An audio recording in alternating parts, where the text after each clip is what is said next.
My life is filled with nothing but pain. And it's about to get worse, because today at the channel Prince of Quest of Quaid, we're going to look at Birdemic 3, Sea Eagle. God help us all. As if the first two Birdemic movies weren't enough, for whatever ungodly reason, they decided to make a third one. And dear God, it definitely existed. And there's not really any fancy opening I can give here. I mean, it's a fucking Birdemic movie. You've seen it. You've seen the first two. There's the birds, and then they slice the throat, and then they fight them off, and then there's the guns, and the birds go away, and sometimes there's no ending, and sometimes there is, and then they look at the sky, and then Rod's there, and then Rod isn't there, and then Rod's there again, and then there's a new character, and new character's dead, and then more birds come, and Birdemic 3 Sea Eagle.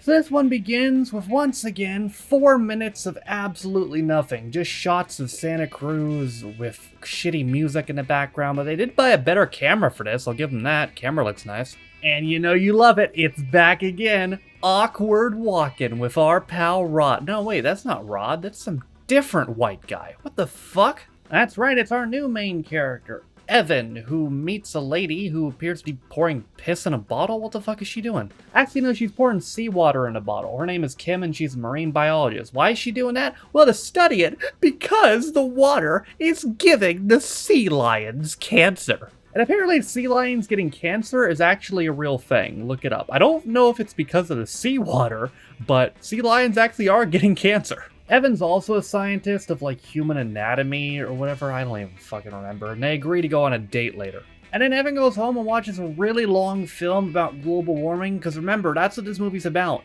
Not the birds, but global warming, brothers. Anyway, they go on that date, and then they talk about how much they like the movie Vertigo, and they talk about global warming for a really long time. And then they watch these guys who are protesting climate, who just keep yelling about how we should stop fossil fuels over and over again for 2 minutes. And then there's a random shark in the water, and a surfer bro runs out like, oh shit, that shark bit off my hand. Only it didn't, because he still has both his hands. And they're like, bro, why did shark almost bite off your hand? And he's like, bro, it's because of global warming. All the sharks are coming in, and now I have to quit surfing because global warming made the sharks go crazy. And then I talked to some random real estate guy who also talks about global warming, and he's got a shitty mic, which is going to become a theme. They invested in new cameras, but somehow worse mics. And then Evan's back at home, and he's having a Zoom call with Walmart Jeff Bridges, and he's apparently selling him some skin cream,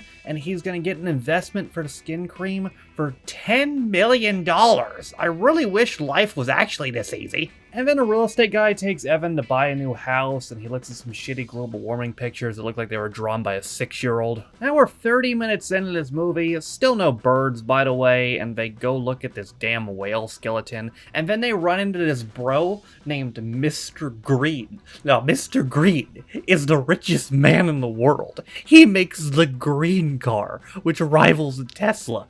And Mr. Green's like, shit, brothers, I don't know what to do. A global warming is gonna kill us all. But actually, I'm Mr. Green, and I have a green shirt, and I have a solution to global warming. I'm gonna create a motherfucking space elevator, and using the space elevator, I'm gonna suck the global warming out of the Earth and push it into space. This is a real line of dialogue from a real character who we never see ever again. Anyway, sometime later, I guess, Evan and Kim go on another date, and they watch some zipliners for some really pretty trees. And then Evan watches the news, and turns out the Sea Eagles, brother. Oh god, the Sea Eagles have come over into Santa Maria, wherever the fuck we are, from Vietnam, and they're gonna kill us all. And then he goes back to the fucking Half Moon Bay place from fucking Birdemic 1. This whole movie, by the way, is just a carbon copy of Birdemic 1, just slightly different.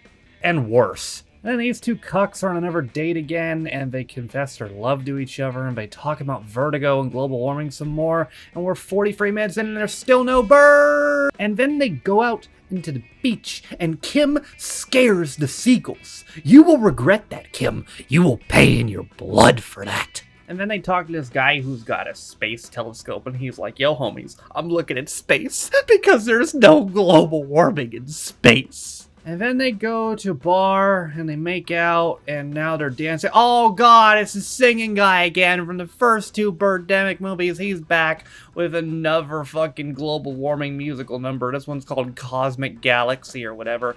And they dance for a really long time to two different musical numbers. They dance for like 6 minutes. And then they go back to the apartment, to their hotel room to have sex. This is literally just Birdemic 1. She's wearing a bikini, I'm not sure why.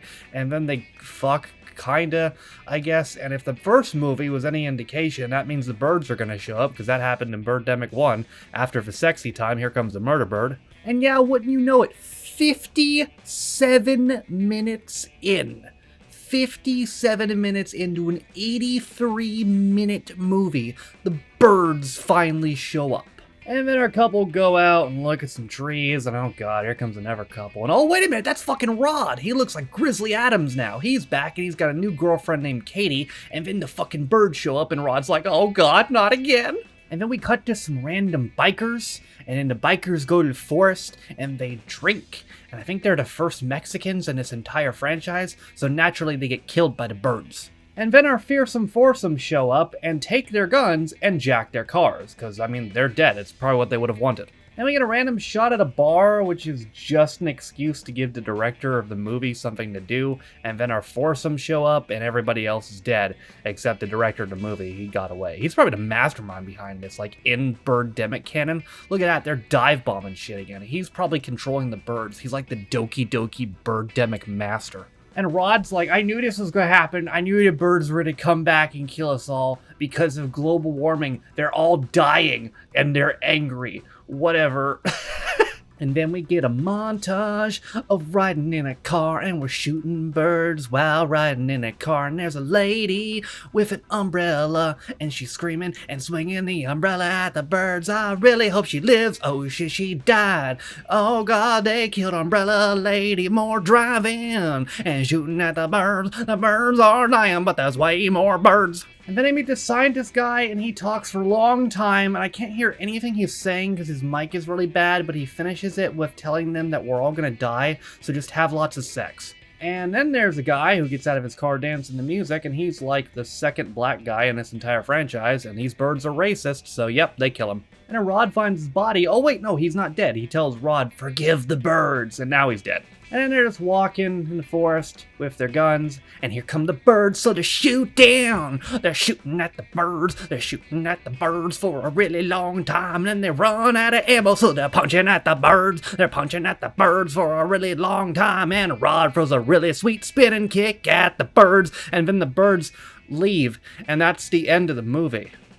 It's the end of the movie. Yeah, there goes the birds. They're flying off in the distance while everybody just stays and fucking stares at them for a good solid 3 minutes, just like the first movie. This movie makes me want to kill myself. So yeah, Birdemic 3, everybody. Dear fucking God. Like, that was the worst thing I've ever seen in my entire life.